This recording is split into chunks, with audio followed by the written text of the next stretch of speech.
మన చేతికి ఏది కూడాను అందదు అని చెప్పేసి వస్తుందో అది మగధీర సినిమాలో ఒక డైలాగ్ ఉంది, నాకు అందరినిది ఇంకెవరికి అందకూడదు అని చెప్పేసి, నాకు దక్కని ఇంకెవరు దక్కకూడదు. అంటే నాకు దక్కకపోతే ఇంకెవరికి కూడాను దక్కకపోదు, నేను మొత్తం గజిబిజి గందరగోళం ఎలా పడితే అలాగా అంటే ఒక డిస్టర్బ్ చేసి వదిలేయాలి అన్న రీతిలో ఈ రోజు పొలిటికల్ సిస్టమ్ ని వైఎస్ఆర్సీపీ రాష్ట్రంలోకి తీసుకెళ్తుంది.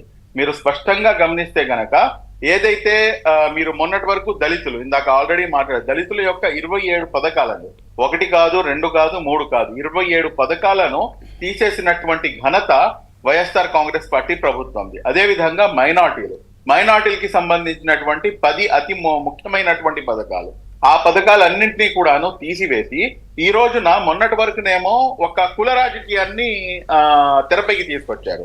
ఆ కుల రాజకీయం ఏమిటంటే ఎక్కడ జనసేనతో పాటు పొత్తు కుదిరిపోతుందో, లేకపోతే జనసేనని ఏదో రకంగా మనం ఒక దీంట్లో జాల్లోకి తీసుకొచ్చేయాలి, ట్రాప్ చేసేయాలి వీళ్ళని అని చెప్పేసి చాలా కుల రాజకీయాన్ని నెక్స్ట్ లెవెల్ కి తీసుకెళ్లారు. మీకు ఇన్ని సీట్లేనా, లేకపోతే మీ నాయకుడు ఇంతేనా అన్నట్టుగా ఒక బాగా ఇచ్చేసారు అనమాట. కానీ అది ఎప్పుడైతే అది వర్కౌట్ కాకుండా పాపం పవన్ కళ్యాణ్ గారు చాలా స్టెబాన్ గా ఆయన నుంచొని నో ఇదంతా మనకి ట్రాప్ చేయడానికి అని చెప్పేసి పాపం ఆయన చాలా గట్టిగా నుంచున్నారు. దాని తర్వాత ఇప్పుడు ఏం చేశారంటే ఎప్పుడైతే బీజేపీ కలిసిన తర్వాత ఇంకా మీకు తెలియదే ఉంది, బీజేపీ రాజకీయం ఈ గడ్డం టోపీ బుర్కా వెనకాలే ఉంటుంది కదా, అది మనం సపరేట్ గా చెప్పుకోవాల్సిన అవసరం అయితే లేదు. కానీ మొనాళ్ళకి బాగా అప్పడంగా దొరికిపోయింది ఆ అంశం, ఇంకా పడిపోయారు.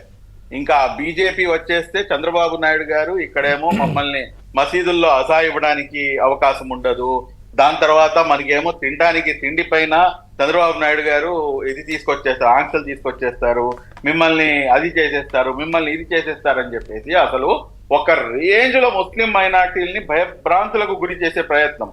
ఇదంతా ఒక ఎత్తు అయితే కనుక సిఏఏ ఏదైతే సిటిజన్ అమెండ్మెంట్ యాక్ట్ రీసెంట్ గా ఏదైతే పోలరైజ్డ్ పాలిటిక్స్ కోసం కేంద్ర ప్రభుత్వం దానికి నోటిఫికేషన్ రిలీజ్ చేసిందో, దానికి ఇప్పుడు మన వైఎస్ఆర్సీపీ వాళ్ళు చూసారా, ఇంకా తెలుగుదేశం పార్టీ రాగానే ఇంకా ఈ సిఐఏ అనేది అమలు చేసేసి తీసుకెళ్లి మీ అందరినీ కూడా డిటెన్షన్ క్యాంప్ లో వేసేస్తారు అని చెప్పేసి వాట్సాప్ లో మెసేజ్లు సర్క్యులేట్ చేస్తారు. మేము వ్యతిరేకం అని చెప్పి కాదండి, మేము దానికి వ్యతిరేకం, ఆ బిల్లును వ్యతిరేకం